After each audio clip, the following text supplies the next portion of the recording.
A millionaire fired his wife to hire his younger mistress in her place, and soon his company began to suffer losses. A while later, his little daughter leaves a note that says, "Daddy, look in your mistress's pocket."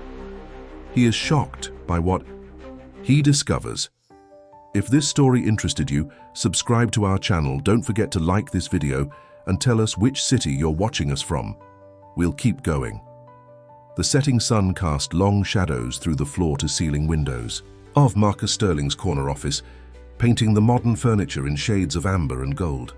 At 52, he was the epitome of success, impeccably dressed in a tailored charcoal suit, his salt and pepper hair perfectly styled, his presence commanding respect with every measured movement. Yet, as he stared at his phone's screen, his jaw clenched at the sight of 15 missed calls from his wife, Elena.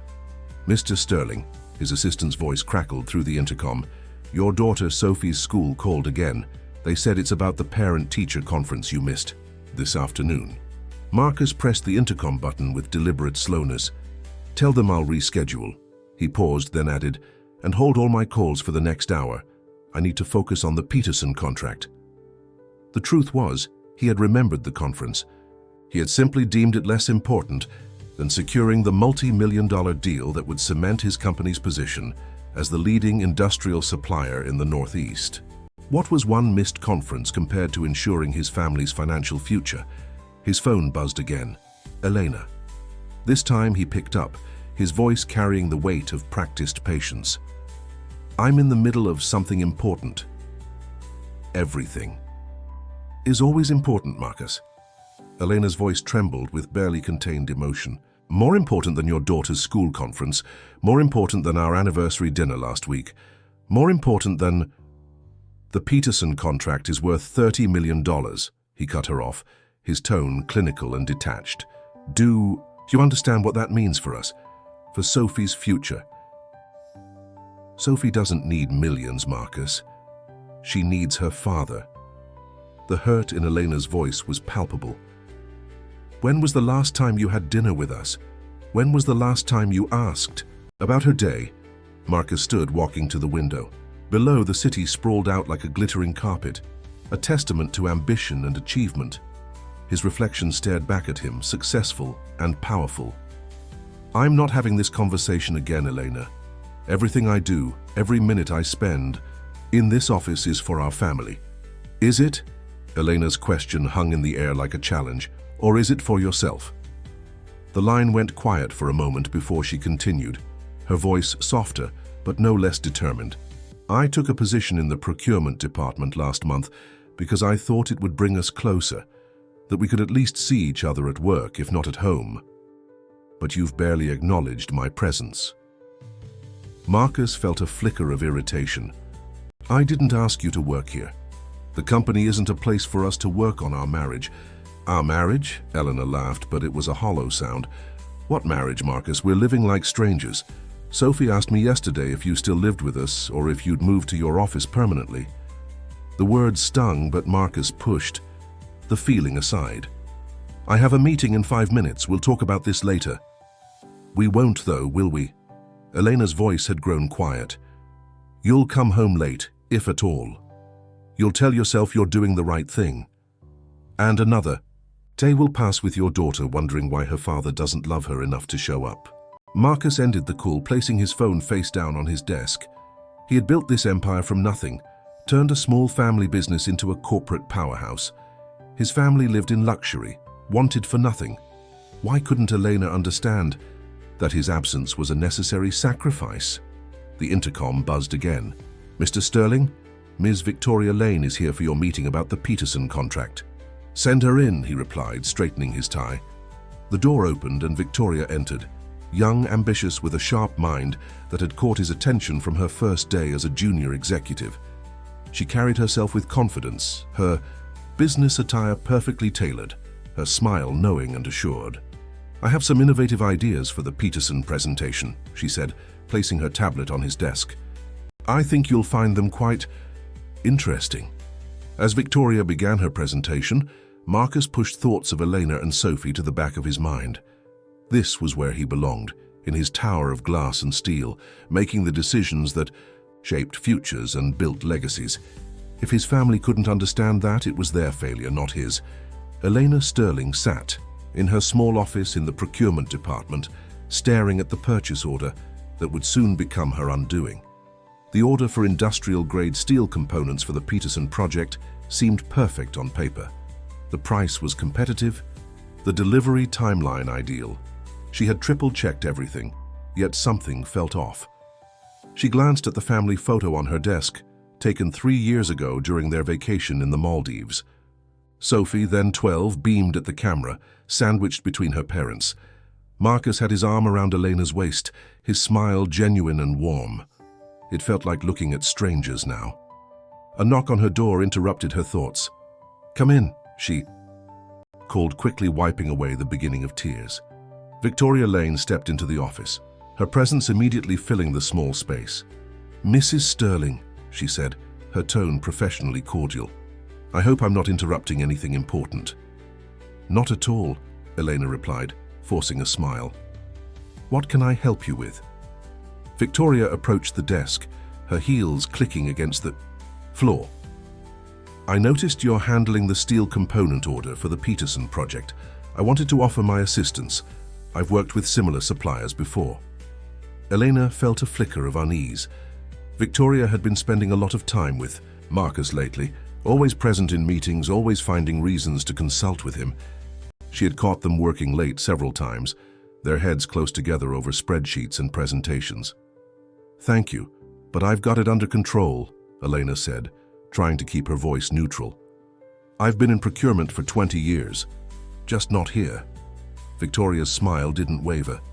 "Of course, I just thought given the importance of the Peterson contract, we should be extra careful. Mr. Sterling is particularly invested in this project's success." The way she said Mr. Sterling made Elena's skin crawl. "I'm well aware of my husband's priorities," she replied, emphasizing the word husband. "Wonderful," Victoria said, turning to leave. At the door, she paused. "Oh, and Elena, the suppliers' certification documents are in your email.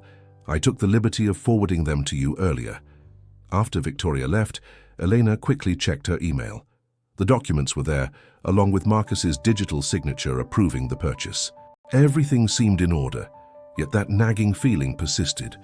She picked up her phone, dialing the supplier's number to verify the details one last time.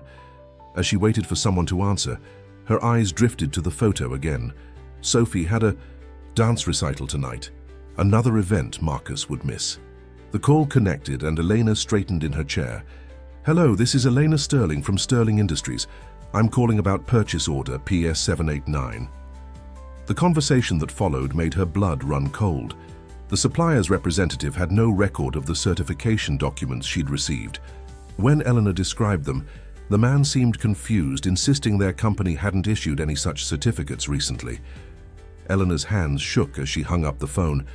She pulled up the documents again, examining them more closely.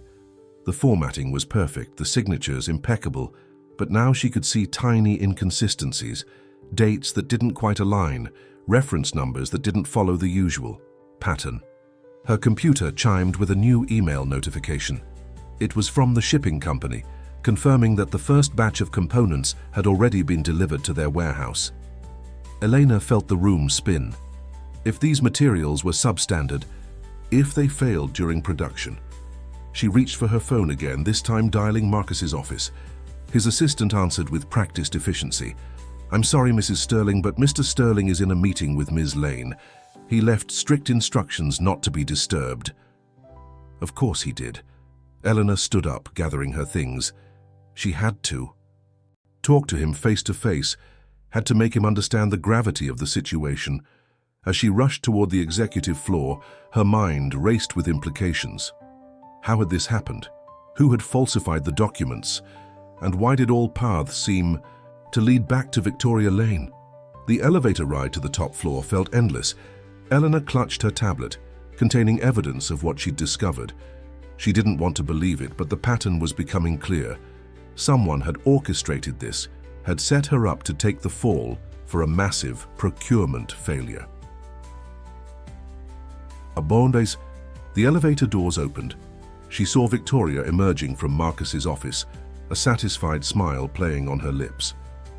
Their eyes met briefly, and in that moment Elena saw something that chilled her to her core, a flash of calculated triumph in the younger woman's gaze.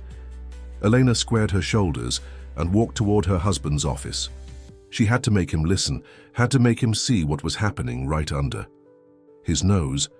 But as she reached for the door handle, she couldn't shake the feeling that she was walking into a trap that had been months in the making. Sophie Sterling sat alone in the front row of the empty auditorium, still wearing her dance costume from the recital that had ended an hour ago. The sequins on her blue leotard caught the dim light, throwing tiny fragments of brightness into the darkness.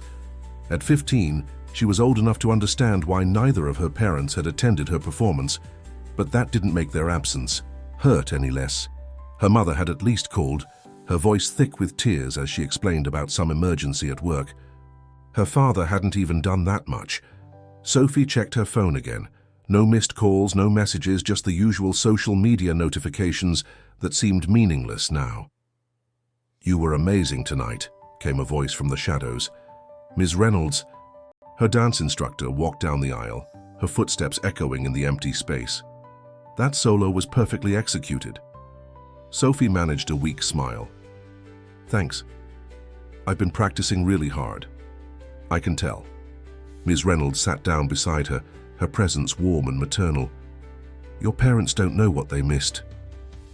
"They never do," Sophie replied, trying to keep the bitterness from her voice. "Dad's probably still at work, and Mom, I don't know. What's going on with Mom lately? She seems scared all the time." The dance instructor placed a gentle hand on Sophie's shoulder. "Sometimes adults get caught up in their own problems and forget what's really important. It doesn't mean they don't love you." Sophie stood up abruptly, walking to the edge of the stage. "Dad's different now. He used to come to everything. Recitals, school plays, parent-teacher conferences. Now it's like we're just some obligation he has to deal with when he's not busy with his precious company." She turned back to Ms. Reynolds, her eyes shining with unshed tears. "And there's this woman, Victoria. I saw her with Dad at the coffee shop near his office last week. They were sitting really close, looking at something on her tablet, and he was laughing. I haven't heard him laugh like that at home in months." Ms. Reynolds joined her at the stage's edge. "Have you talked to your mother about this?" "Mom's got enough to worry about," Sophie said, picking at a loose sequin on her costume. "Besides, she's barely home either now that she's working at Dad's company. When she is home, she's always on her laptop, looking through documents and making phone calls." The sound of a door opening at the back of the auditorium made them both turn. The janitor had arrived to lock up for the night. Sophie gathered her dance bag, suddenly feeling the weight of her disappointment even more heavily. "Do you need a ride home?" Ms. Reynolds asked, concern evident in her voice. Sophie shook her head. "No thanks. I called an Uber. It should be here soon." She forced a bright smile that didn't reach her eyes. "Maybe next time they'll come. Mom promised to try harder to make it to the next one." As Sophie walked through the darkened parking lot to wait for her ride, she pulled out her phone one more time. With trembling fingers, she typed out a message to her father. "I nailed my solo tonight. Wish you could have seen it." Ms. Reynolds said it was perfect. Her thumb hovered over the send button for a long moment before she deleted the message. What was the point? He probably wouldn't read it. Anyway. The Uber arrived, its headlights cutting through the evening darkness. As Sophie climbed into the back seat, she gave her home address automatically, though she wasn't sure anyone would be there to greet her.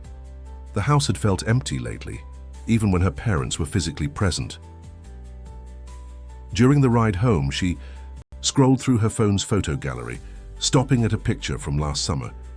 It showed her family at their lake house, all three of them smiling, looking happy and connected. Her father had his arm around her mother's waist, and Sophie was between them, pulling them close for the selfie. The lake sparkled behind them, and the sun was setting, painting everything in warm golden light.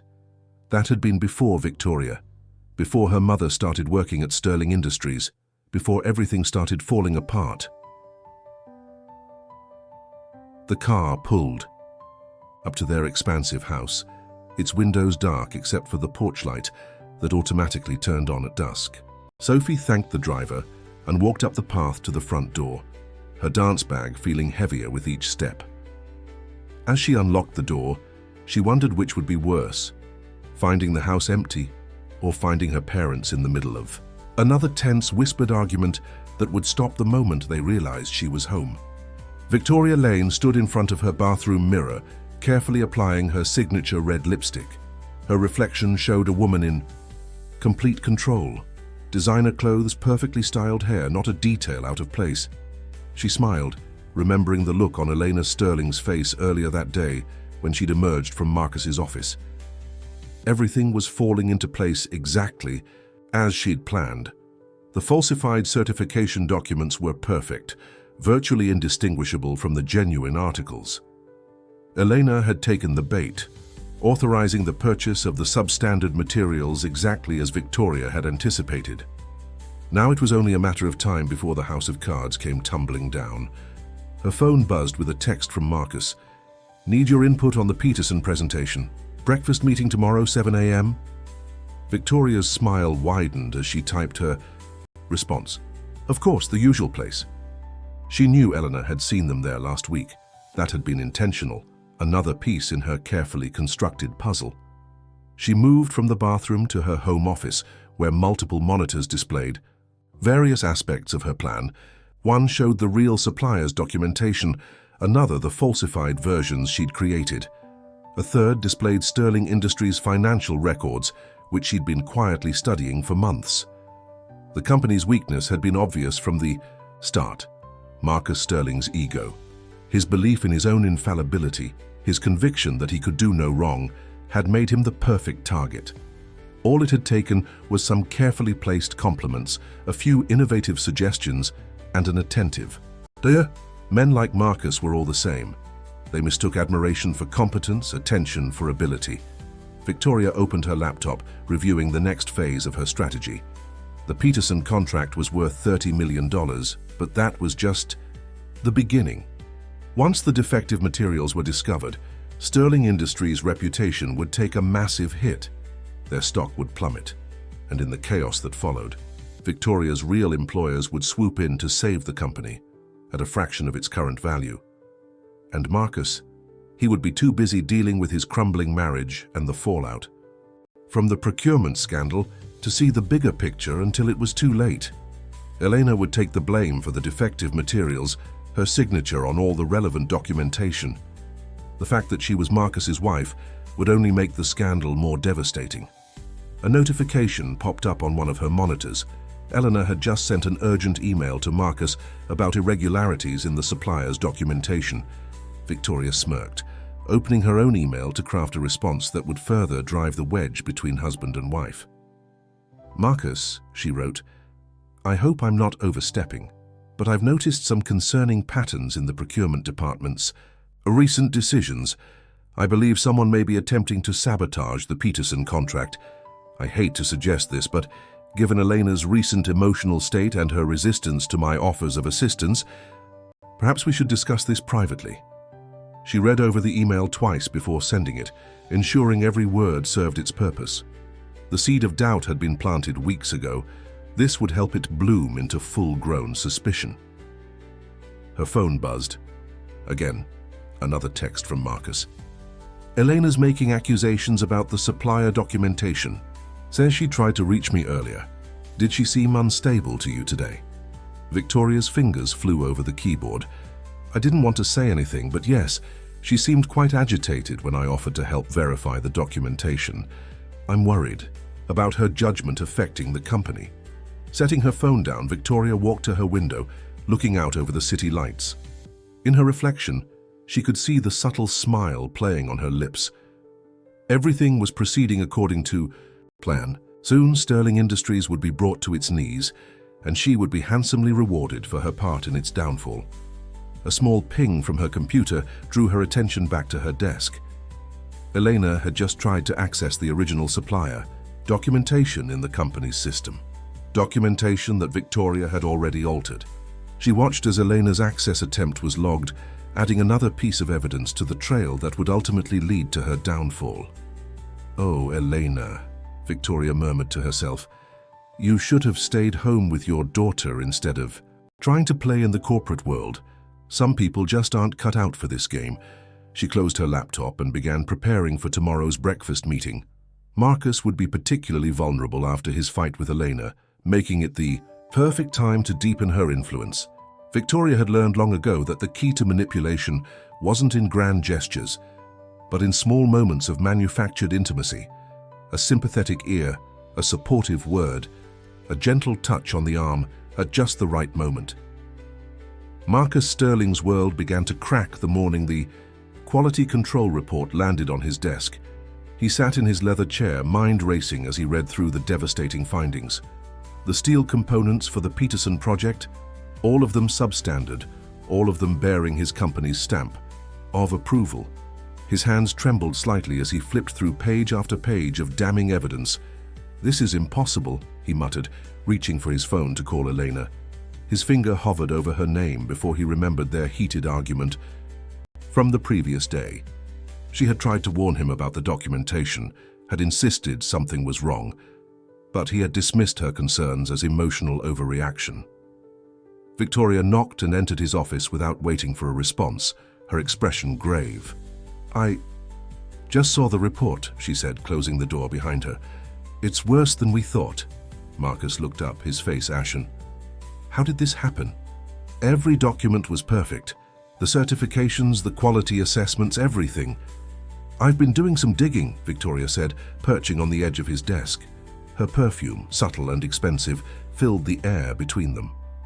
"The documents were falsified, Marcus, and—" She paused, pulling out her tablet. "All the approvals came through Elena's department." He shook his head, refusing to believe it. "No, Elena wouldn't." "Look at the evidence yourself." Victoria handed him the tablet, their fingers brushing momentarily. The timestamps, the access logs, her digital signature on every crucial document. "And there's more." She leaned closer, her voice dropping to a concerned whisper. "The supplier claims they tried to contact her multiple times about irregularities in the order, but she never responded. Instead, she pushed the delivery through, ahead of schedule." Marcus stood abruptly, pacing to the window. The city sprawled below, oblivious to his personal apocalypse. "This will ruin us. The Peterson contract is just the beginning," Victoria finished. "Once this gets out, other clients will start investigating their orders. Our reputation—" He turned to face her, his expression hardening. Why would she do this? Elena knows how important this contract is. She knows what's at stake. Victoria approached him slowly, her heels clicking on the hardwood floor.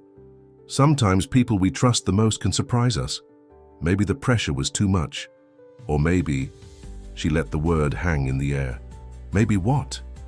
Maybe she wanted to prove something. Show you she could handle the corporate world, or—" Victoria hesitated, playing her cards carefully. "Maybe she wanted to hurt you. You haven't exactly been present lately." The words hit their mark. Marcus remembered Eleanor's accusations, her tears, her increasing desperation for his attention. Had she orchestrated this elaborate sabotage as revenge? The thought seemed impossible, yet the evidence was mounting. His intercom buzzed. "Mr. Sterling, Mrs. Sterling is here. She's quite insistent about speaking with you." Marcus exchanged glances with Victoria, who quickly gathered her things. "I'll give you privacy for this," she said, heading toward the door. "But Marcus, be careful. People can do desperate things when they feel cornered." As Victoria left through one door, Elena burst through another, her face flushed with urgency. "Marcus, you have to listen to me. I found proof that the documentation was falsified." He cut her off, his voice ice cold. "Yes, I know. I have the quality control report right here." Elena stepped forward, clutching a folder. "No, you don't understand. I can prove that someone else—" "Someone else? What?" "Elena, someone else used your login, someone else forged your signature, someone else pushed through an order for substandard materials that could have destroyed everything I've built." "Everything you've built," Elena's voice cracked. "What about everything we built together? Our marriage, our family, which you seem determined to destroy?" Marcus slammed his hand on the desk, making her jump. Do you have any idea what this will do to the company, to our reputation, to Sophie's future? Elena's face went pale at the mention of their daughter. Don't you dare bring Sophie into this. Not when you've barely spoken to her in months. Not when you missed her dance recital to have dinner with Victoria. The accusation hung in the air between them, heavy with implication. Marcus straightened, his expression becoming mask-like. I think you should leave, Eleanor. Not just my office, the company. Consider yourself terminated, effective immediately. Marcus, please. Security will escort you out. Don't bother coming home tonight. I'll have my lawyers contact you. About the divorce proceedings. Elena stood there, tears streaming down her face, but Marcus had already turned away, staring out the window at his empire. He didn't move until he heard the door close. Behind her, didn't let his shoulders slump until he was sure she was gone. Elena sat in her car in the Sterling Industries parking garage, her hands gripping the steering wheel so tightly, her knuckles had turned white. Security had allowed her to gather her personal belongings, watching her every move as she packed up the family photo, her degree, and the small potted plant Sophie had given her when she first started working at the company. Her phone buzzed. A text from Sophie. Mom, where are you? I need help with my college application essay. The tears she'd been holding back finally spilled over. How could she tell her daughter that her family had just imploded? That her father had chosen to believe the worst about her mother without even looking at the evidence she'd gathered? Another buzz, this time an email notification. Her hands shaking, Elena opened it to find a message from James Morrison, Marcus's former business partner who had left the company 3 years ago after a disagreement about its direction. Elena, I heard what happened. We need to talk. Meet me at the Blue Door Cafe in an hour. I might be able to help. She stared at the message for a long moment before responding with a simple, okay. What did she have to lose at this point? The cafe was quiet when she arrived, tucked away in a corner of the city that hadn't yet been consumed by gleaming high-rises. James was already there, his silver hair and kind eyes, exactly as she remembered them. He stood as she approached, pulling out a chair for her. You look like hell, Elena, he said gently, pushing a cup of coffee toward her. She managed a weak laugh. That's probably the nicest thing anyone said to me today. James leaned forward, his expression serious. Tell me everything. And I mean everything, including what you know about Victoria Lane. Elena's eyes widened. You know about her. More than Marcus does, apparently. James pulled out a folder, spreading several documents across the table. She's not who she claims to be. She's worked for Carlton Holdings before, a company known for hostile takeovers. They send in people like her to, shall we say, facilitate the process. Elena's mind raced as pieces started falling into place. The falsified documents, they weren't just about discrediting me, were they? James shook his head. They're trying to tank the company's value. Once the Peterson scandal breaks, stocks will plummet. Carlton Holdings will swoop in with a rescue offer. Pennies on the dollar. We have to tell Marcus. He won't believe us. Not yet. James's voice was firm. Victoria's got him exactly where she wants him. Isolated, angry, suspicious of everyone except her. We need concrete proof. Eleanor pulled out her own folder, the one Marcus had refused to look at. I started gathering evidence when I first suspected something was wrong with the supplier documentation, but I need access to the company's servers to prove the timestamps were altered. James smiled, a glimmer of his old strategic brilliance showing through. As it happens, I still have some friends in the IT department, and I've been quietly buying up company shares over the past year. I'm not about to let Carlton Holdings destroy what we built. What are you suggesting? I'm suggesting, James said, pulling out another document, that we fight back, together. I have the resources, you have the inside knowledge of what's been happening. Between us, we might be able to save the company, even if Marcus is too blind to see he needs saving. Elena stared at her coffee, watching the surface ripple as her hands trembled. He fired me. He's filing for divorce. He thinks I deliberately sabotaged the company. And that's exactly why we need to act fast. James reached across the table, squeezing her hand. Elena, I know you. You helped build Sterling Industries from the ground up, even if Marcus has forgotten that. Are you really going to let Victoria destroy everything you worked for? She thought of Sophie, of the home she'd built, of the company that had been as much her dream as Marcus's.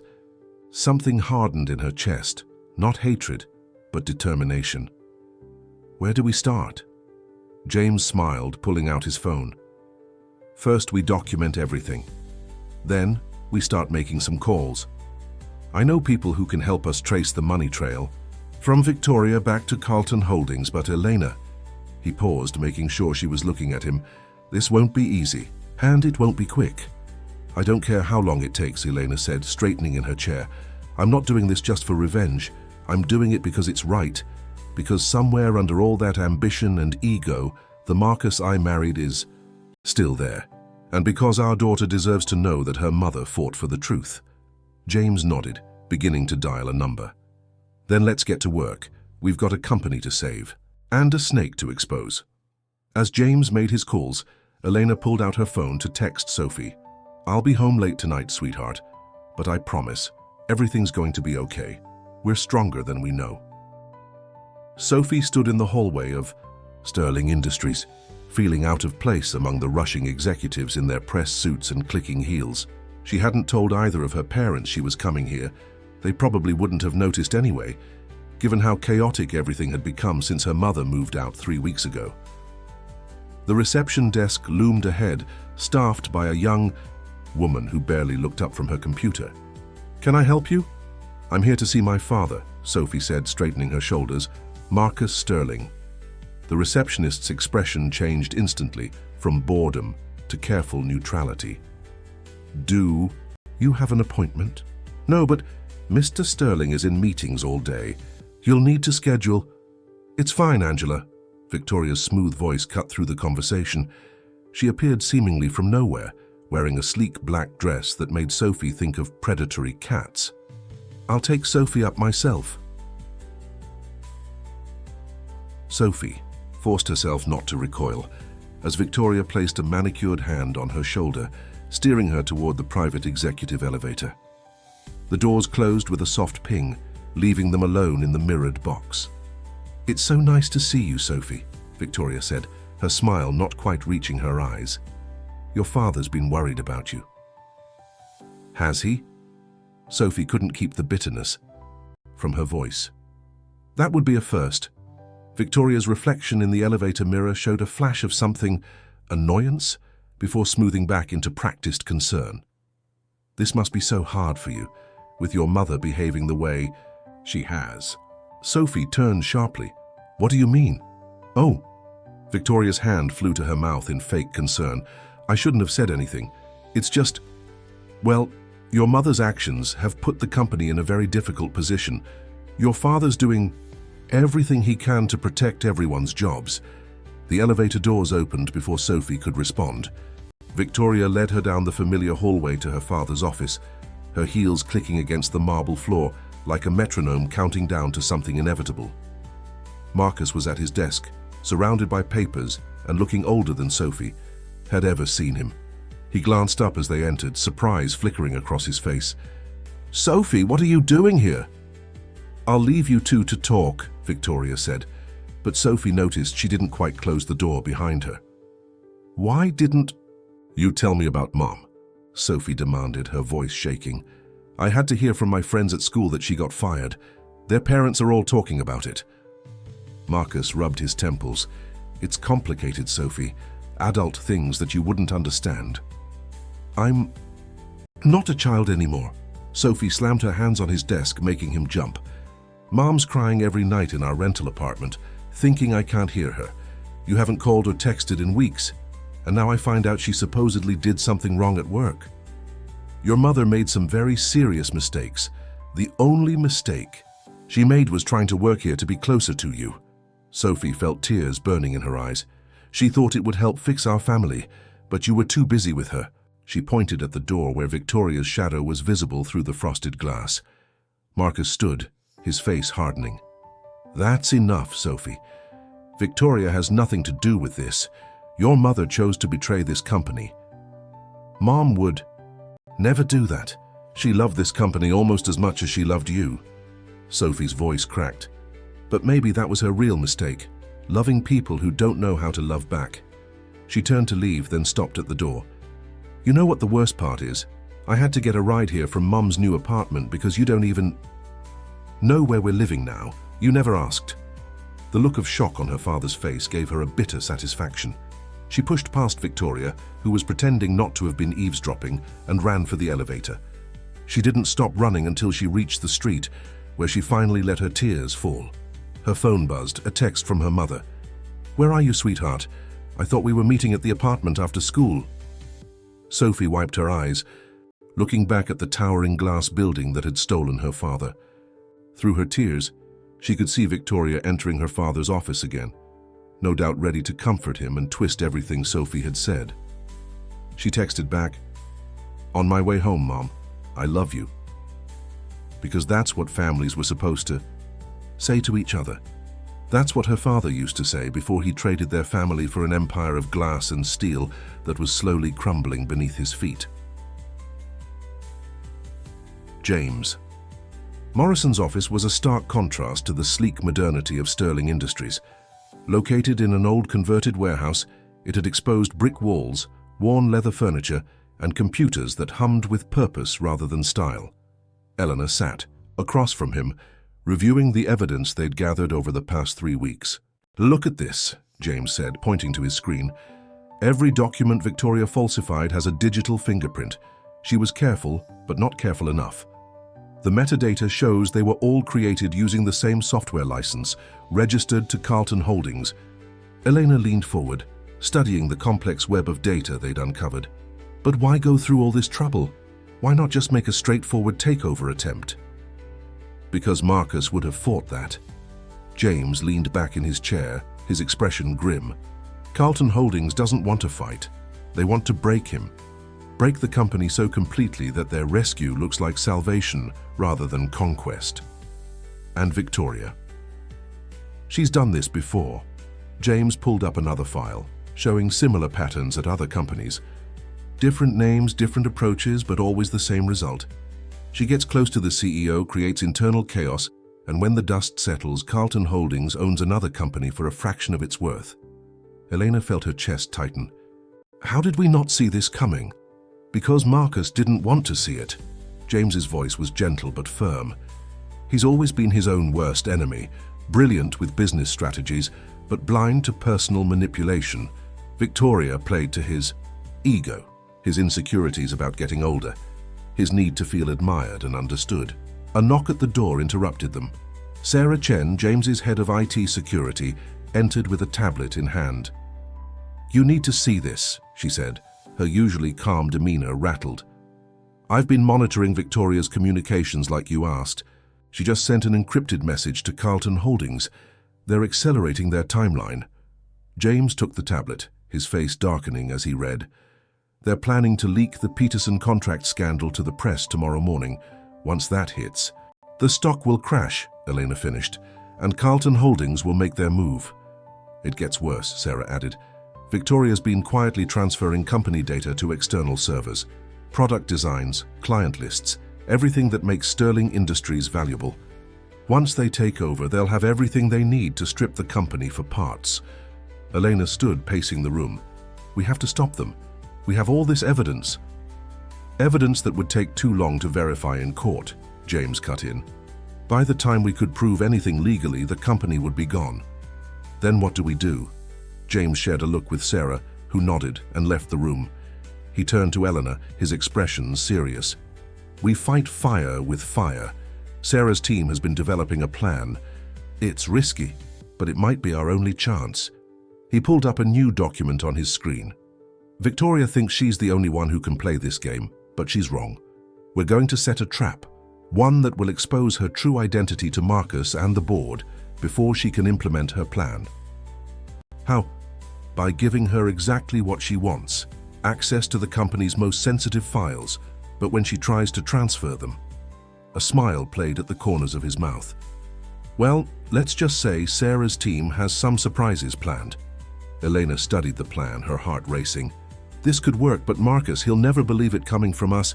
He's too far under her influence. That's why we need Sophie. Elena's head snapped up. Absolutely not. I won't involve my daughter in this. She's already involved, Elena. And from what you've told me about her visit to Marcus's office today, she might be the only person who can still reach him. James leaned forward, his voice earnest. Sophie sees through Victoria in a way Marcus can't. She's not blinded by attraction or manipulation. She sees with her heart.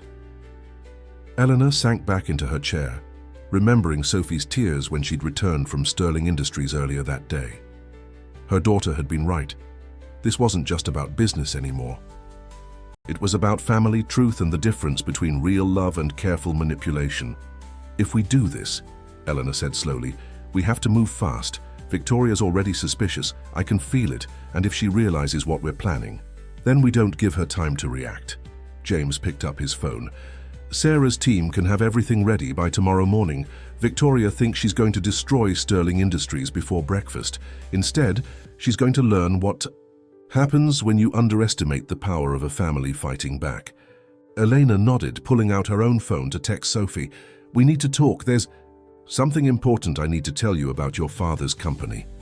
As she hit send, Elena felt a strange calm settle over her. For weeks, she'd been reacting to Victoria's moves, feeling helpless and betrayed.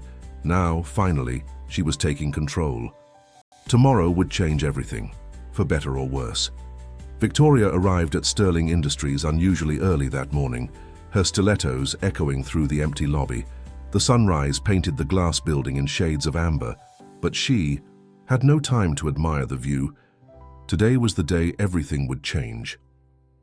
Her phone buzzed with a message from her contact at Carlton Holdings. Press release ready. Waiting for your signal. She smiled, stepping into the executive elevator. Everything had fallen into place perfectly. The Peterson scandal would break in 2 hours, the stock would plummet, and Carlton Holdings would emerge as the savior of Sterling Industries. As for Marcus, well, he'd served his purpose. The elevator doors opened to reveal an unexpected sight. Marcus was already in his office, looking disheveled and exhausted. Papers were strewn across his desk, and his usual impeccable appearance was notably rumpled. Marcus? Victoria kept her voice soft, concerned. I didn't expect you so early. He looked up, his eyes red-rimmed. I couldn't sleep. Sophie's words yesterday, they kept playing in my head. Victoria's carefully constructed mask showed a flicker of annoyance before settling back into sympathy. She's young, Marcus. She doesn't understand the complexities of business decisions. Elena has obviously been influencing her. Has she? Marcus stood abruptly, running a hand through his silver hair. Or has my daughter simply seen what I've been too blind to see? Warning bells rang in Victoria's head. This wasn't part of the plan. Marcus was supposed to be broken, malleable, ready for the final phase of Carlton Holdings' takeover. Not questioning. She moved closer, placing a manicured hand on his arm. You're exhausted. Why don't we get some coffee? And I've been looking through the supplier documentation, he cut her off, gesturing to the papers on his desk. Really looking at it for the first time. And something doesn't add up. Victoria's heart rate increased slightly, but her voice remained steady. What do you mean? The timestamps on the digital signatures. They don't match the server logs. I had IT run a detailed analysis last night. He turned to face her fully. And do you know what else they found? Every altered document was created using software licensed to Carlton Holdings. The blood froze in Victoria's veins, but she maintained her composure. Carlton Holdings? I'm not familiar with... Really? Marcus picked up a folder. Because they seem very familiar with you. Or should I say with Catherine Williams? Or was it Christine Walker when you orchestrated the takeover of Pacific Solutions last year? Victoria's mind raced. How had he discovered this? Who had helped him? Her eyes darted to the door, calculating her options. Looking for an escape route? Marcus's voice had turned cold. Don't bother. The board is already gathering for an emergency meeting, and the FBI's fraud division is very interested in the evidence we've uncovered. Victoria's mask finally cracked, showing the steel beneath. "Ah, I see. Elena and that old fool James Morrison. They got to you, didn't they? Made you doubt everything we've built together." Marcus laughed, but there was no humor in it. "Built together? You haven't built anything, Victoria. You've only destroyed. But what you failed to understand is that Sterling Industries isn't just a company. It's a family legacy. And while you were busy manipulating me, you underestimated the strength of real family bonds." Victoria's phone buzzed again, another message from Carlton Holdings. But before she could check it, the device went dark. Then her laptop. Then every screen in the office. "What's happening?" For the first time, real fear crept into her voice. "That would be Sarah Chen's team," Marcus said, satisfaction evident in his tone. "They've been tracking your data transfers for weeks. Every piece of stolen information you sent to Carlton Holdings, corrupted. The sensitive files you accessed this morning, honeypots filled with traceable markers. The press release about the Peterson scandal, already intercepted and replaced with a very different story. One about corporate espionage and failed hostile takeovers." Victoria's composed facade finally shattered completely. "You're bluffing. Carlton Holdings will what? Save you? Check your phone if it's working. They're probably trying to distance themselves from you as we speak. Carlton Holdings doesn't tolerate failure, do they?" The office door opened and Elena walked in, followed by James Morrison and 2 security guards. Victoria looked between them, her carefully constructed world crumbling around her. "It's over, Victoria," Eleanor said quietly. "The truth has a way of coming out, no matter how deeply it's buried." As the security guards approached, Victoria straightened her spine, attempting to salvage what dignity she could. But her eyes betrayed her panic as she realized that her perfect plan, her careful manipulation, had somehow unraveled in the space of a single morning. After Victoria was escorted from the building, an uncomfortable silence fell over Marcus's office. Eleanor stood by the window, arms crossed, while James took a seat in one of the leather chairs. Marcus remained behind his desk, looking suddenly older and infinitely tired. "How did you figure it out?" he finally asked, his voice barely above a whisper. "We didn't at first," Elena replied, turning to face him. James suspected something when he recognized Victoria's tactics from other corporate takeovers, but it was Sophie who really opened our eyes. Marcus flinched at the mention of their daughter. "Sophie? She saw through Victoria from the beginning," James interjected. "Kids have a way of seeing the truth that adults sometimes miss. When she came to my office with Elena last night, she helped us understand what we were really fighting for." The door opened and Sophie entered hesitantly. She'd been waiting in James's office during the confrontation with Victoria, protected from the worst of it. Marcus stood when he saw her, his hands gripping the edge of his desk. "Sophie, he began, but she cut him off. "Did you really think Mom would hurt the company?" she asked, her voice trembling. "After everything she sacrificed for it? For us?" Marcus sank back into his chair. "I don't know what I thought anymore. Victoria was so convincing, and I was so—" He trailed off, searching for the word. "Proud," Elena suggested. "Afraid of getting older? Flattered by the attention of a younger woman who seemed to understand you better than your own family?" "All of it," he admitted. "I let my ego blind me to what was happening right in front of me. I betrayed everything we built together, Elena. Everything we were." Sophie moved closer to her father's desk. "Remember when I was little, and you used to tell me that the strongest buildings need the strongest foundations? You said that's why you and Mom were such good partners, because you built everything on trust and love." Tears formed in Marcus's eyes. "I remember." "What happened to that man, Dad? The one who cared more about his family than his empire?" "He got lost," Marcus whispered. "Somewhere between board meetings and balance sheets, he forgot what really mattered." Elena approached the desk, standing beside Sophie. "It's not too late to find him again." Marcus looked up at them. His wife and daughter, the family he'd nearly lost to his own pride and ambition. "Can you ever forgive me?" "That depends," Elena said, her voice firm but not unkind. "Are you ready to rebuild? Not just the company, but us. Because it won't be easy. Trust once broken takes time to repair. And you'll have to prove it, Sophie added. Not with money or gifts, but with time. Real time, Dad. Being present, listening, caring about more than just the next big contract. Marcus stood slowly, coming around the desk. I want to try. Please, let me try. James cleared his throat. Well, you'll have plenty of time now. The board's going to want a complete restructuring after this. New policies, new leadership structure. He smiled. Maybe even a new co-CEO. Someone who's proven they can protect the company's interests while remembering its heart. Elena's eyes widened. James, just a suggestion, he said, standing. But I think we all know who really saved Sterling Industries today. And it wasn't corporate strategy. It was family. Sophie looked between her parents, hope warring, with caution in her expression. Does this mean, are we going to be okay? Marcus reached for Elena's hand, tentatively, giving her the choice to accept or reject his gesture. After a moment's hesitation, she took it. We're going to try, sweetheart, Elena said, one day at a time. Outside the office windows, the morning sun had fully risen, bathing the city in clear, honest light. The glass and steel of Sterling Industries reflected it back, no longer a barrier between Marcus and his family, but a reminder of how fragile and transparent love needed to be. One day at a time, Marcus repeated, squeezing Elena's hand. Starting today. Sophie moved closer, and her parents opened their arms to include her. As the three of them stood together, James quietly slipped out of the office, leaving the family to begin their journey of healing.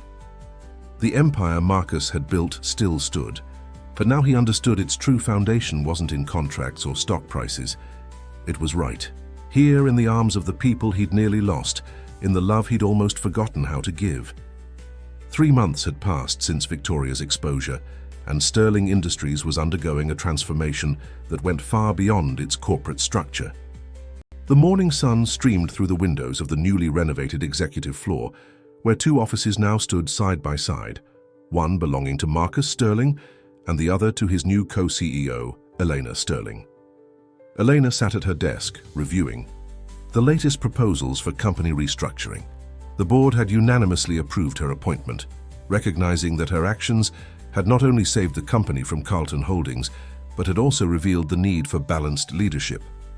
The sleek office still felt new to her, but the work felt right, like coming home to a place she'd always belonged. A knock at her door made her look up.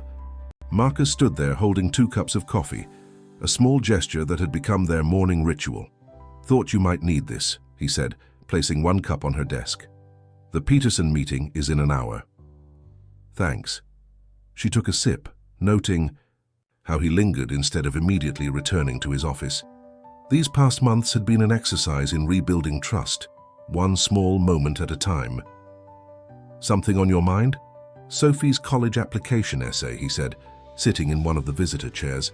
She asked me to read it last night. Well, you should read it yourself. He handed her a folder, and Elena opened it, immediately recognizing their daughter's writing. The title caught her attention, The Year My Family Learned to See Again.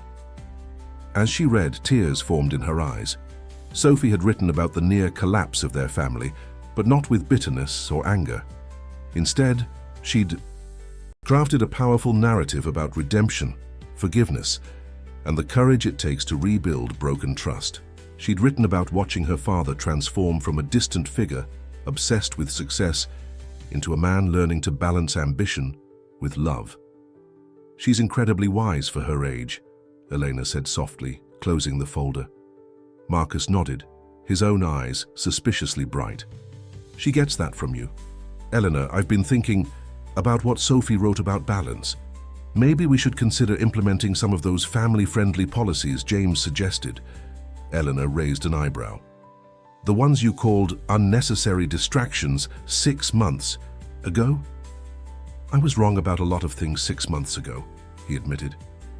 Reading Sophie's essay made me realize how many other families might be going through what we did. How many other executives might be losing themselves to their ambitions, forgetting what really matters.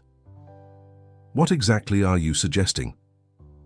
Marcus leaned forward, enthusiasm lighting his features. Mandatory family leave, flexible working hours, On-site childcare. Real policies that show we value our employees' families as much as their work. We could set a new standard for corporate culture. Elena studied him, noting the genuine passion in his voice. This was the man she'd fallen in love with years ago, the visionary who could see beyond profit margins to the human element of business. The board might resist, she cautioned, though she was already warming to the idea. Let them, Marcus replied with a confidence that was no longer arrogant but determined. We'll show them the research, the potential benefits.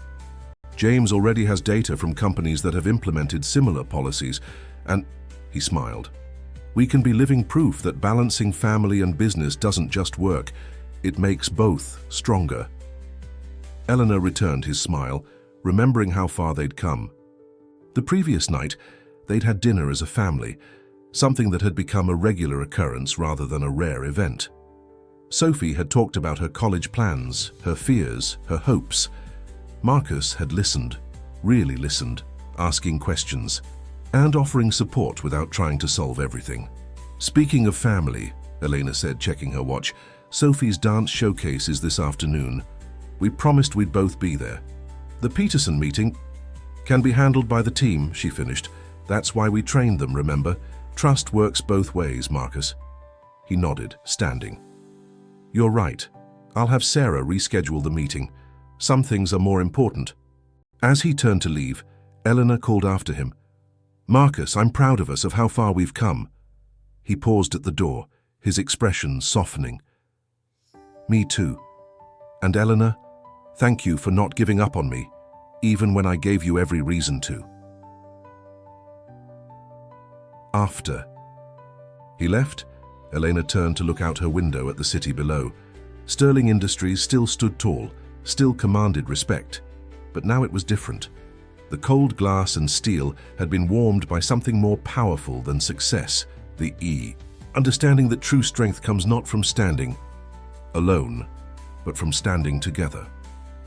The dance studio buzzed with excitement as parents and families filled the seats for the showcase. Sophie peeked through the curtain, her heart swelling at the sight of both her parents sitting in the front.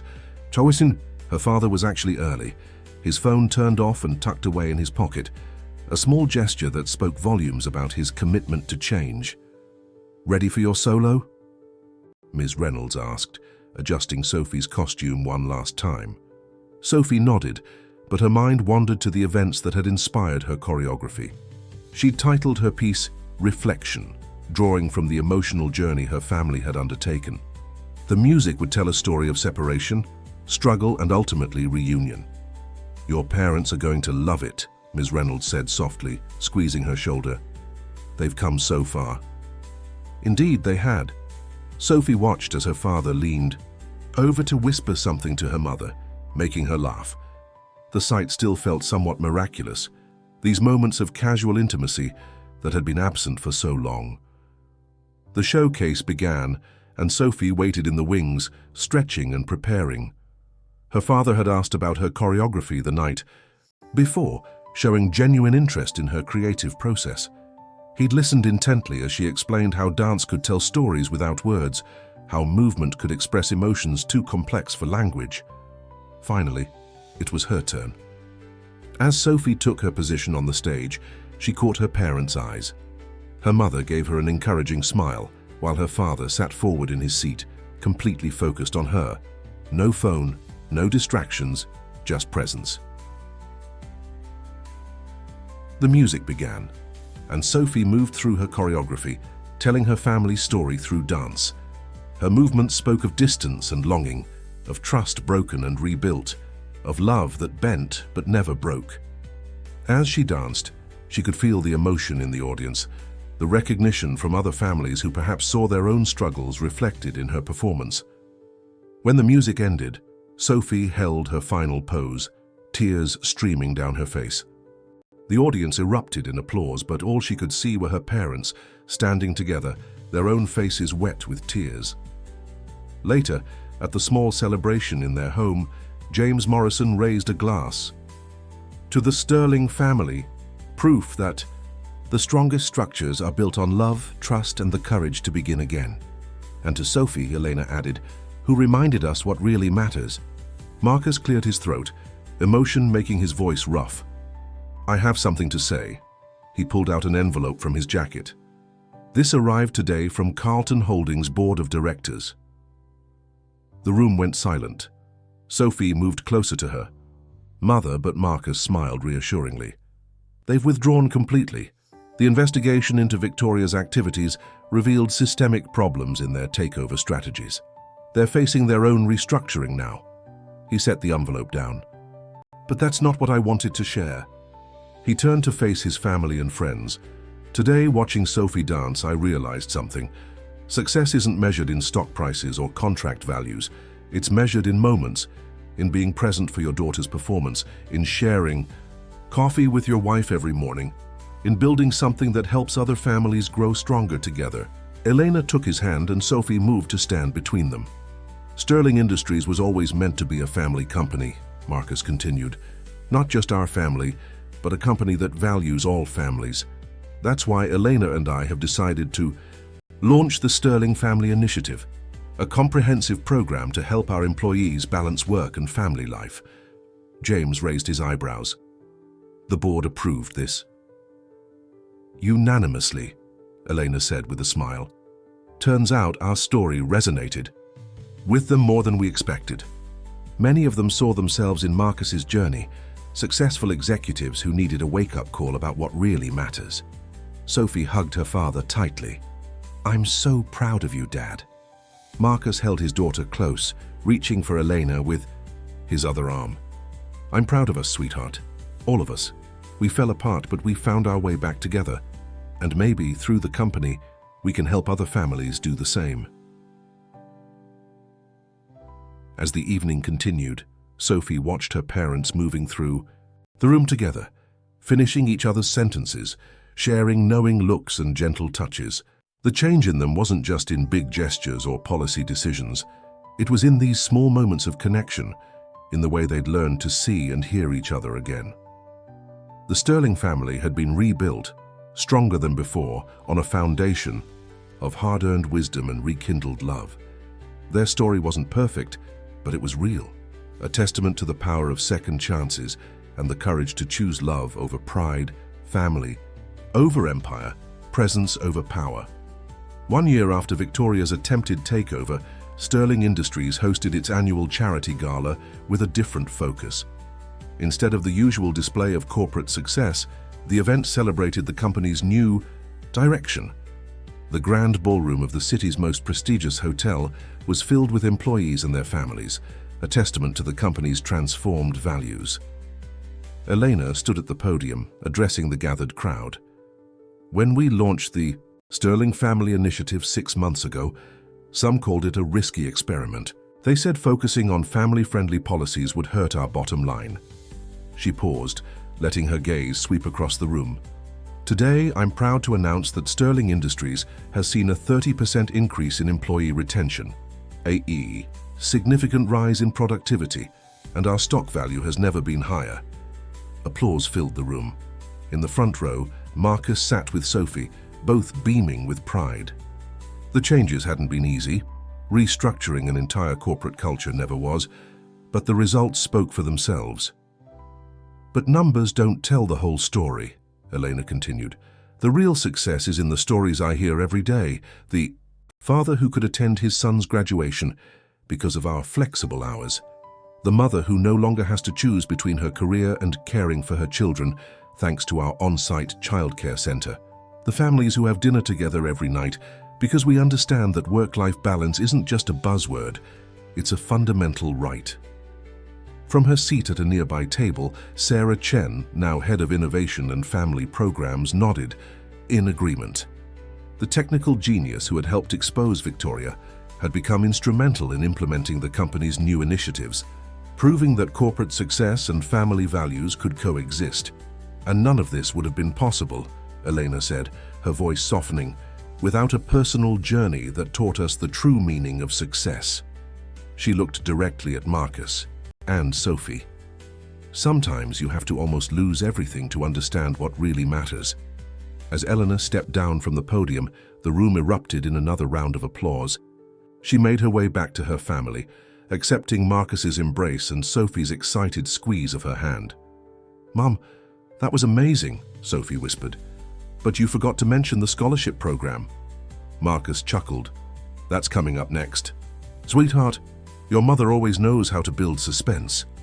Indeed, the Sterling Family Scholarship Program had been Sophie's idea, an initiative to help employees' children pursue their dreams in arts, sciences, or whatever path they chose. It was her way of ensuring that other families wouldn't have to choose between professional success and personal fulfillment. James Morrison approached their table, accompanied by several board members. "Elena, Marcus, the Peterson Group just called. They want to double their contract after seeing how the family initiative has improved our production quality and reliability." "Of course they do," Marcus said, but there was no arrogance in his voice now, only quiet satisfaction. "Happy employees make better products. It's not rocket science, it's just something I forgot along the way." Sophie excused herself to join her friends, other employees' children who had become regular fixtures at company events. Elena watched her daughter move through the crowd with confidence, stopping to chat with executives and maintenance staff alike. She'd grown so much in the past year, not just in height but in wisdom and understanding. "She's going to run this company someday," Marcus murmured, following Elena's gaze. "Better than we ever did," Elena agreed, "because she'll never forget what it's built on." The evening continued, but it was different from the corporate galas of the past. Instead of closed-door dealings and power plays, there were families dancing together, children running between tables, and genuine laughter filling the air. Sterling Industries had become more than a company. It had become a community. Later, as Marcus and Elena shared a quiet dance, he whispered, "Remember our first corporate gala, all those years ago, when we were just starting out?" Elena smiled. "At the memory. We had such big dreams." "We still do," he replied, pulling her closer. "They're just better dreams now, more complete." From across the room, Sophie watched her parents dance, saw the love and contentment in their faces. She took out her phone and snapped a picture, not for social media or show, but for herself. A reminder that even in the corporate world, real love could flourish if you gave it room to grow. The acceptance letter from Columbia University lay on Sophie's desk, next to a framed photo from the charity gala. She'd been accepted into their business program, but with a unique twist. She'd also be able to minor in dance, combining her artistic passion with her growing interest in corporate leadership. Her room in the Sterling house, once a refuge from family tension, had become a space of creativity and planning. Vision boards covered one wall, mixing dance performances with business concepts. She'd been learning from both her parents, absorbing their different leadership styles, and imagining how she might one day blend them together. A knock at her door pulled her from her thoughts. "Come in." Both her parents entered, carrying what looked like old photo albums and documents.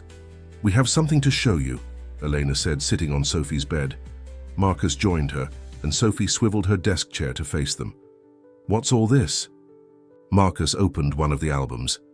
The real history of Sterling Industries, not the corporate version, the family version. He pointed to a faded photograph of a much younger version of himself and Elena, standing in front of a small office building. "This was our first location. We had 3 employees and more dreams than capital." Elena picked up another photo, herself at a desk piled with papers, clearly pregnant with Sophie.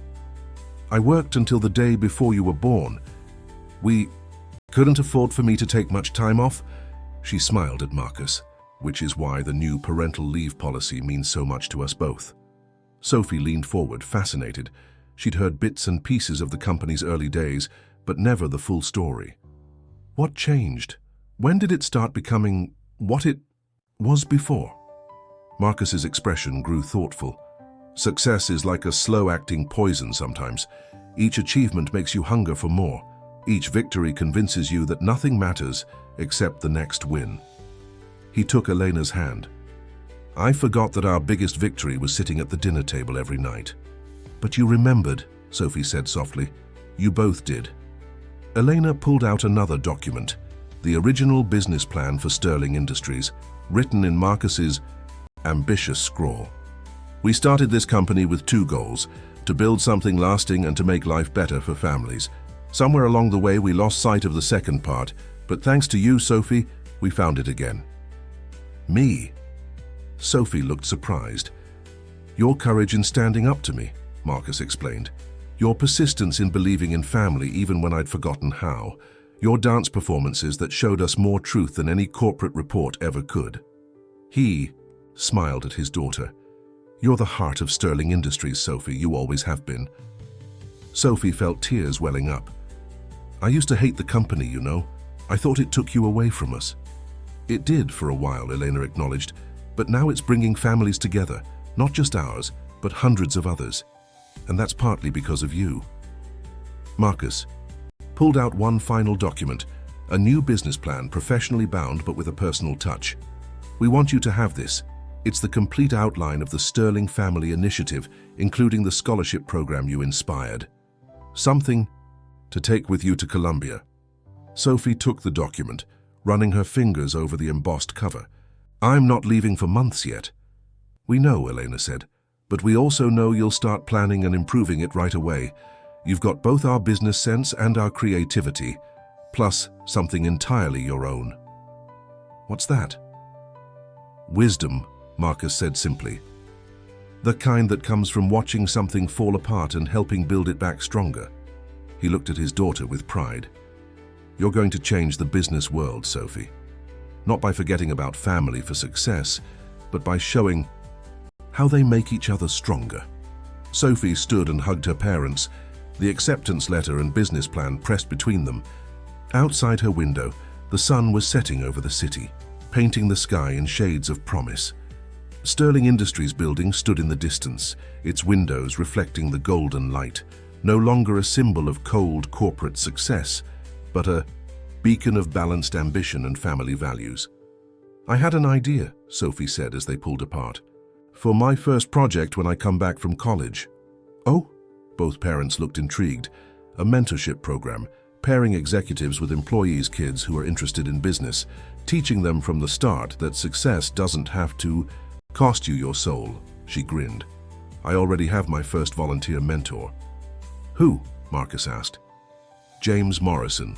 He said he wants to make sure the next generation of business leaders remembers to lead with their hearts as well as their heads." Elena laughed. "Same old James, always thinking ahead." "Speaking of ahead," Marcus added, checking his watch, "we should get going if we're going to make our dinner reservation. Family night, remember?"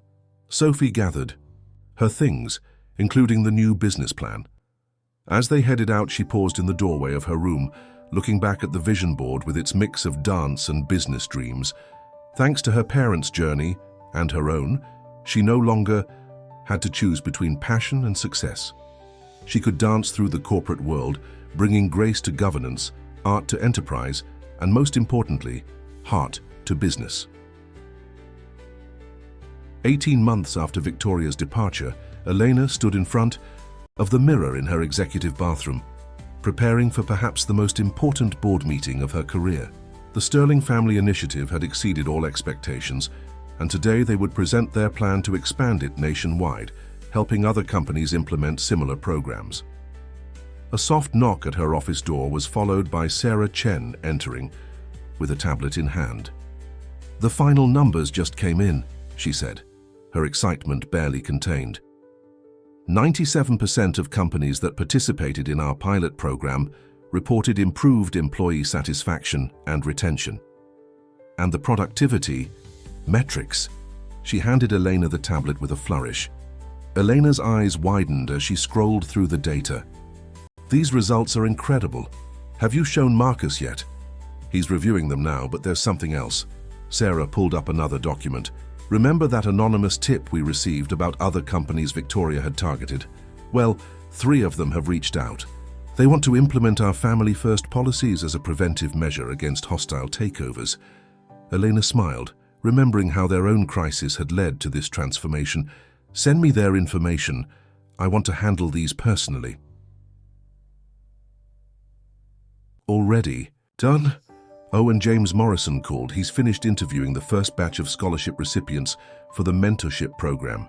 He says Sophie's idea is revolutionary, connecting business students with family-oriented companies during their education, not just after graduation. The mention of her daughter made Eleanor's smile widen.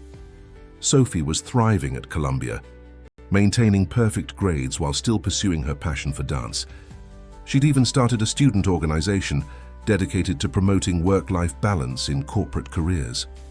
Marcus appeared in the doorway, his face glowing with pride. "Have you seen these numbers?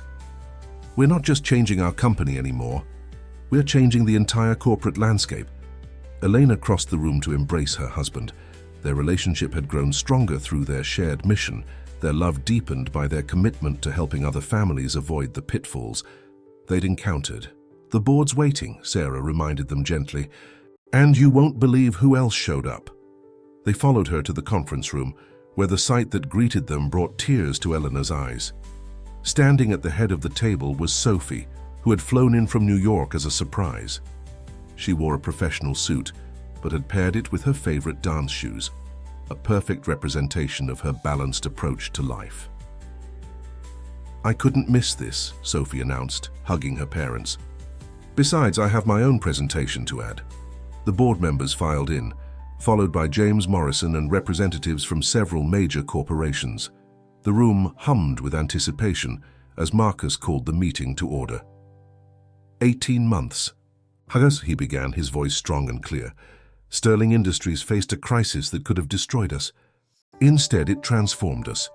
Today, we're not here to just share numbers and metrics, though those are impressive enough. We're here to share a vision of what corporate America could be." Elena stepped forward, picking up where he left off with the practiced ease of true partners. "The Sterling Family Initiative was born from our own family's journey. We learned the hard way that success without balance isn't success at all. But what began as a personal revelation has become a movement." Sophie moved to stand between her parents, commanding the room with a presence that blended both their strengths. "And now, I'd like to present the next phase of that movement, a comprehensive program that will connect business schools across the country with companies committed to family-first policies." As Sophie launched into her presentation, Eleanor exchanged proud glances with Marcus. Their daughter had inherited his business acumen and her emotional intelligence, but more importantly, she'd developed her own unique vision for the future of corporate leadership. The board members leaned forward, captivated by Sophie's passionate delivery and innovative ideas. She outlined plans for internship programs that emphasized both professional excellence and personal well-being, mentorship, opportunities that paired students with family-oriented executives, and a certification program for companies that maintained high standards of work-life balance. "This isn't just about preventing another Victoria," Sophie explained, her voice clear and confident. "It's about creating a new generation of business leaders who understand that true success includes healthy families, meaningful relationships, and time for personal passion." As the presentation concluded, the applause was thunderous.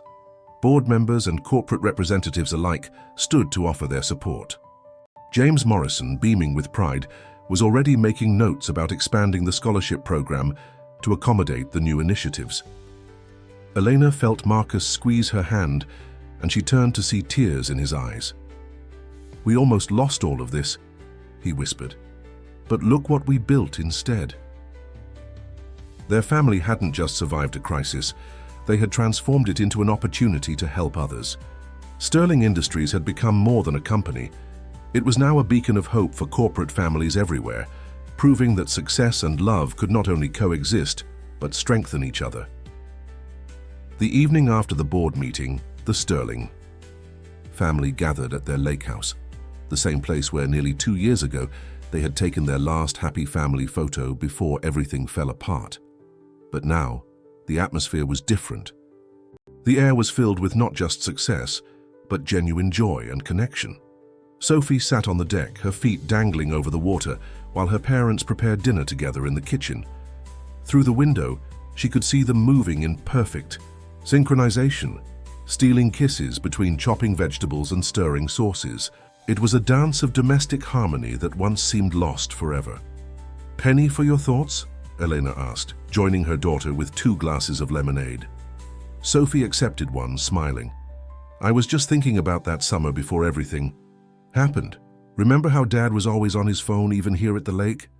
And now look at him," Elena nodded toward Marcus, who was setting the outdoor table with careful attention to detail, his phone nowhere in sight. "Sometimes the biggest victories are the smallest changes." Marcus joined them, carrying a plate of appetizers. "Are we getting philosophical out here?" "Just appreciating the moment," Sophie said, making room for him to sit.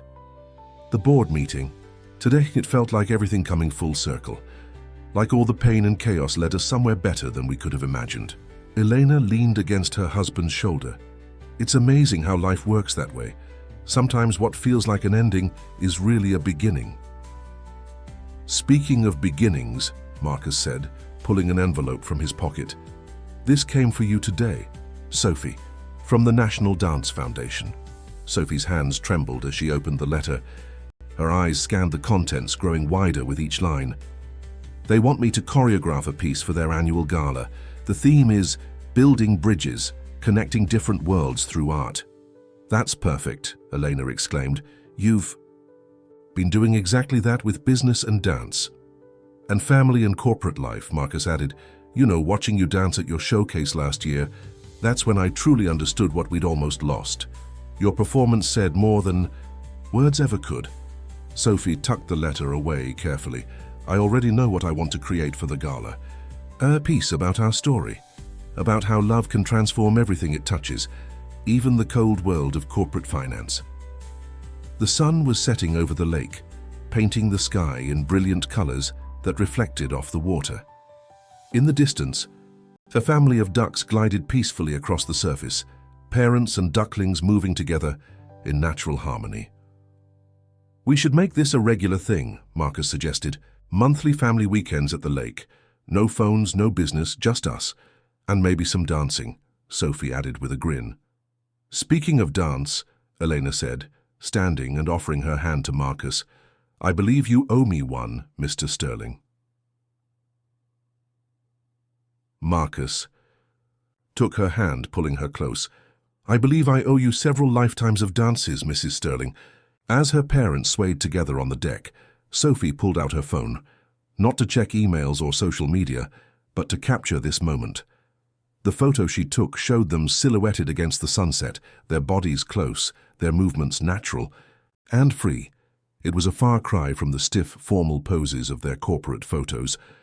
Later, as they sat down to dinner, the conversation flowed easily between business ideas and personal dreams, strategy discussions and family memories. They had found their rhythm, their unique way of blending the different aspects of their lives into something beautiful and sustainable.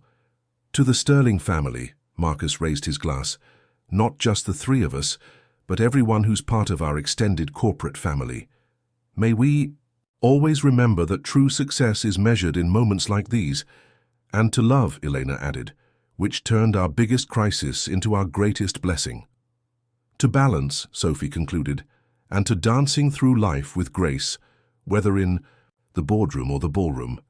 Their glasses clinked together as the last rays of sunlight sparkled across the lake. The Sterling family had not just survived their ordeal, they had emerged stronger, wiser, and more connected than ever before. Their story had become a beacon of hope for other families, navigating the complex waters of corporate success and personal fulfillment. As night fell and stars began to appear in the sky, they remained on the deck, sharing stories and dreams, their laughter echoing across the water. They had built something rare and precious, a family that could weather any storm, a business that valued hearts as much as profits, and a legacy that would inspire generations to come. 2 years to the day after Victoria's attempted takeover, the National Dance Foundation's annual gala was transformed into something unprecedented. The Grand Theatre was filled to capacity, but the audience wasn't just composed of dance enthusiasts. Corporate leaders, business students, and families from across the country had gathered to witness Sophie Sterling's unique vision. The piece she had choreographed, titled Balance, was about to premiere. In the wings, Sophie adjusted her costume, a design that brilliantly merged traditional business attire with flowing dance elements. Her parents stood nearby, holding hands, their pride radiating. "Ready?" Eleanor asked, straightening Sophie's collar. "Almost."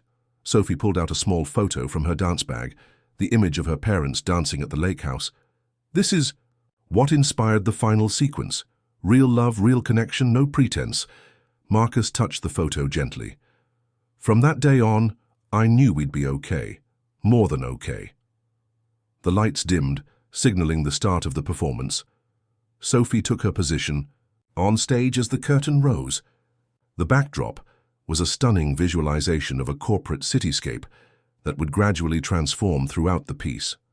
The performance began with Sophie in full business attire, moving mechanically through robotic motions that represented the cold, profit-driven corporate world. As the piece progressed, other dancers joined her, some representing family, others corporate ambition, all weaving through complex patterns that showed the conflict between personal connections and professional success. In the audience, James Morrison watched with tears in his eyes as the story unfolded. He recognized the moment when Victoria's influence was depicted, not as a villain, but as a catalyst that forced a necessary transformation. The music shifted from sharp, aggressive tones to something more harmonious as the dancers portrayed the discovery of balance. The corporate backdrop began to change, glass buildings softening, green spaces appearing, until the stage reflected the new vision of Sterling Industries, a place where success and family flourished together. Sophie's movements became more fluid, more natural, as she danced with both the corporate and family groups, showing how they could enhance rather than oppose each other. The final sequence, inspired by that sunset moment at the lake house, brought Marcus and Eleanor to tears. Sophie had choreographed a powerful duet between two dancers representing her parents, showing their journey from disconnection to harmony. As they danced, the entire company moved around them in patterns that suggested the ripple effect of their transformation, how one family's story had sparked a movement. When the performance ended, the audience erupted in a standing ovation that lasted nearly 10 minutes. Business leaders were wiping away tears, families were hugging, and students were frantically taking notes, not about business strategies, but about life lessons. As Sophie took her bows, she caught sight of her parents in the wings. They weren't just applauding. They were holding each other, swaying slightly, lost in their own private dance. It was exactly the impact she had hoped to achieve, showing that true success wasn't about choosing between business and love, but about finding the rhythm that allowed both to flourish. After the performance, the lobby was buzzing with conversation. Corporate executives were discussing work-life balance initiatives with renewed enthusiasm. Dance students were talking about the intersection of art and business. Families were sharing their own stories of struggle and transformation. Mrs. Sterling, a young business student, approached Sophie at the reception. "Your performance changed how I see my future career. I always thought I had to choose between success and family." Sophie smiled, remembering when she had felt the same way. The secret is realizing that they're not opposing forces, they're partners in the same dance. Across the room, Marcus and Elena were surrounded by representatives from major companies, all eager to learn more about the Sterling family initiative. But their attention wasn't on the potential business opportunities. They were focused on sharing their personal journey, on helping others avoid the pitfalls they had encountered. James Morrison joined Sophie, handing her a glass of champagne. "You know, when I first met your parents, they were just starting out. They had this dream of building something meaningful together. I think they finally achieved it, just not in the way they originally imagined." Sophie watched as her father laughed at something her mother said, his hand naturally finding the small of her back. "They had to lose their way to find a better path. And you helped light that path," James added. "Your performance tonight, it wasn't just art, it was truth." The evening continued with an elegant reception where business cards were exchanged, alongside hugs, where corporate strategies were discussed with the same passion as family values. Sophie's performance had done more than entertain.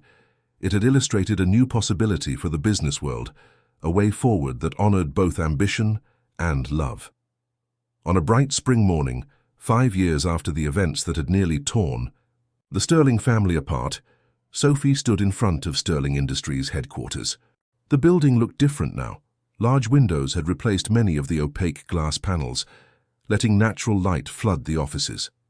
The strict corporate atmosphere had given way to a more welcoming environment, with a state-of-the-art childcare center visible through the ground floor windows.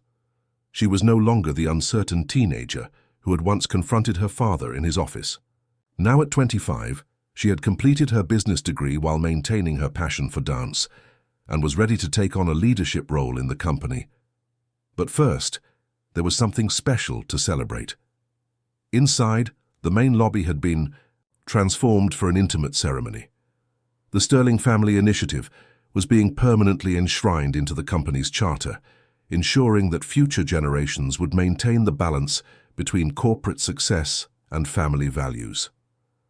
Additionally, the scholarship program Sophie had envisioned had grown into a nationwide foundation, helping hundreds of students pursue their dreams without sacrificing their personal lives.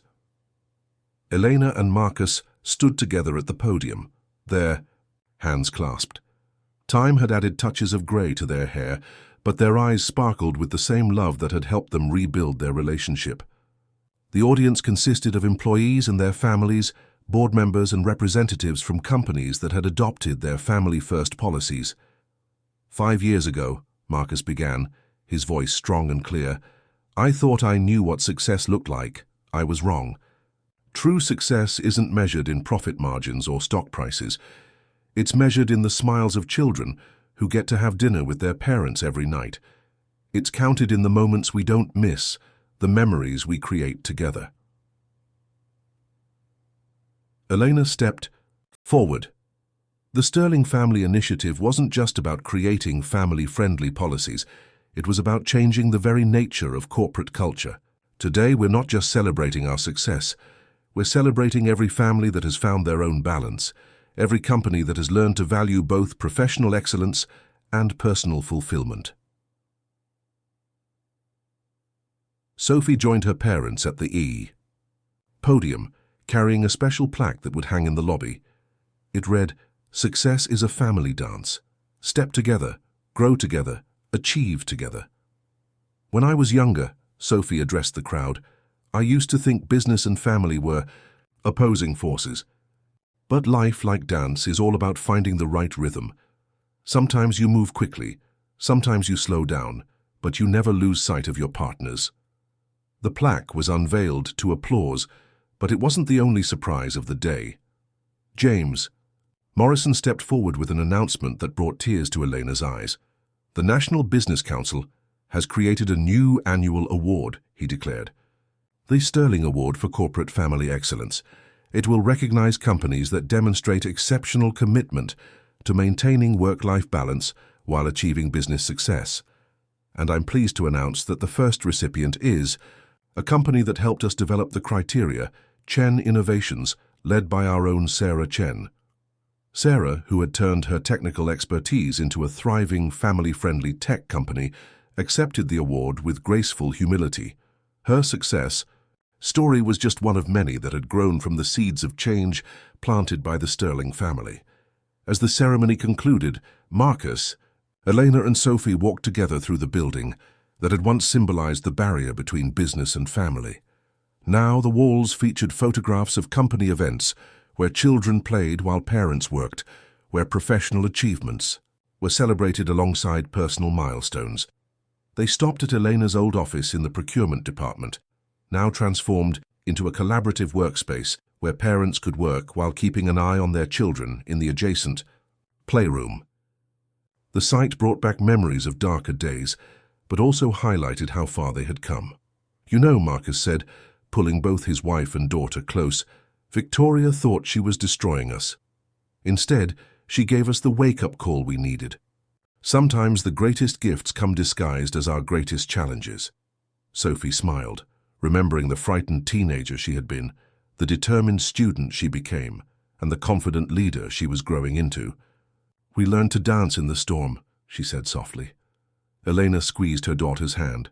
And now we're teaching others the steps. Outside, the city stretched toward the horizon, its buildings catching the sunlight. But unlike before, Sterling Industries didn't cast a shadow of corporate coldness. Instead, it stood as a beacon of hope, proving that success and love could not only coexist, but thrive together, creating a legacy that would inspire generations to come. As they headed to the celebratory lunch, where families would gather, children would play, and business would take a back seat to joy, the Sterling family moved in perfect harmony. They had transformed their story of near loss into a symphony of hope, their personal crisis into a movement for change, their corporate empire into a family of families. And in the end, they had discovered that